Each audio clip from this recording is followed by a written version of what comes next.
তোমার কণ্ঠস্বর মিষ্টি নয়, তোমার গান কেউ শুনবে না। ছোটবেলায় সাকিরাকে তার গানের শিক্ষক ঠিক এই কথাটাই বলেছিলেন। এ কথায় ভীষণ কষ্ট পেয়ে একসময় গান ছেড়ে দেওয়ার কথাও ভেবেছিলেন সাকিরা। কিন্তু তার শিক্ষক কি আর তখন জানতো যে এই সাকিরাই একদিন বিশ্বমঞ্চে গান পরিবেশন করবে? শিক্ষকের কথায় হতাশ হলেও সে সময় পাশে ছিল তার বাবা। বাবার অটুট বিশ্বাস আর উৎসাহই তাকে সামনে এগিয়ে যেতে সাহস জুগিয়েছিল। এখন সেই মেয়েটি আজ বিশ্বের অন্যতম এক জনপ্রিয় সঙ্গীত শিল্পী। ফুটবল বিশ্বকাপের কথা উঠলেই যে দলগুলোর কথা মনে হয় বা তারকাগুলোর কথা মনে হয়, সাকিরাও তাদের মধ্যে এক অন্যতম। 2006 থেকে 2026 টানা 2 দশক ধরে বিশ্বকাপের সঙ্গে জড়িয়ে আছে তার নাম।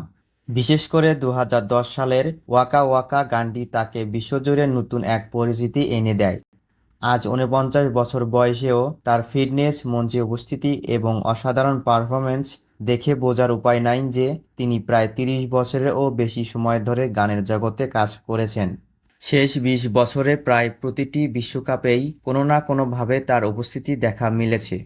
ফিফার আয়োজক কমিটির কয়েকজন সদস্য এক সাক্ষাৎকারে বলেছিলেন, বিশ্বকাপ শুরু হলে সাকিরার গান যেন নিজেই সেই উৎসবের অংশ হয়ে যায়।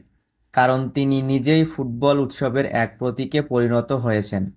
আর এই আসরের আবহ তৈরি হয়েছে সাকিরার নতুন গান দাই দাই দিয়ে। দাই দাই ইতালীয় শব্দ, যার অর্থ হলো এসো নিজের সেরাটা দাও। দাই দাই গানে আফ্রিকান বিট এবং ল্যাটিন পপের মিশ্রণ ব্যবহার করা হয়েছে, যাতে বিশ্বকাপের বৈশ্বিক ঐক্যের বার্তাটি ফুটে ওঠে। ফুটবল উন্মাদনা, বিভিন্ন দেশের উল্লেখ্য এবং উৎসবের প্রাণশক্তি।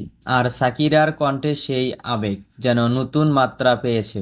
সাকিরা শুধু একজন গায়িকা নন, তিনি একজন গীতিকার, নৃত্যশিল্পী এবং ল্যাটিন গানের অন্যতম বিশ্বদূত। প্রায় 30 বছরেও বেশি সময় ধরে তিনি ল্যাটিন সঙ্গীতকে বিশ্বজুড়ে জনপ্রিয় করে তুলেছেন। তবে তার জীবনের অন্যতম বড় পরিচয় হল ফিফা বিশ্বকাপের সঙ্গে তার গভীর সম্পর্ক। 2006 সালে তিনি বিশ্বকাপের ফাইনাল অনুষ্ঠানে গান পরিবেশনা করেন। মূলত সেখান থেকেই বিশ্বকাপের মঞ্চে তার যাত্রা শুরু। সাকিরার বিশ্বকাপ যাত্রার সবচেয়ে গুরুত্বপূর্ণ অধ্যায় আসে 2010 সালে। দক্ষিণ আফ্রিকায় অনুষ্ঠিত সেই বিশ্বকাপের আনুষ্ঠানিক গান ছিল Waka Waka this time for Waka. দক্ষিণ আফ্রিকার বড় ব্র্যান্ড ফ্রেশ লেগ্রাউন্ড এর সঙ্গে গানটি পরিবেশন করেন তিনি। মজার বিষয় হলো, এই গানের ভিডিও ধারণের সময় স্পেনের ফুটবল তারকা জেরার্ড পিকে এর সঙ্গে তার পরিচয় হয় এবং পরবর্তীতে প্রেমের সম্পর্কের সূচনা হয়। তবে ব্যক্তিগত জীবনের গল্পের চেয়েও বড় ছিল এই গানটির সাফল্য। 2010 সালের সাফল্যের পর 2014 সালে ব্রাজিল বিশ্বকাপে আরও বেশি উদ্দীপনা নিয়ে ফিরে আসেন সাকিরা। সেই আসরে তিনি গেয়েছিলেন লা লা লা। এরপর 2018 সালের রাশিয়া বিশ্বকাপে আনুষ্ঠানিক গান না থাকলেও বিশ্বকাপ সংশ্লিষ্ট অনুষ্ঠান ও পরিবেশনায় তার উপস্থিতি ছিল আলোচনার কেন্দ্রবিন্দুতে।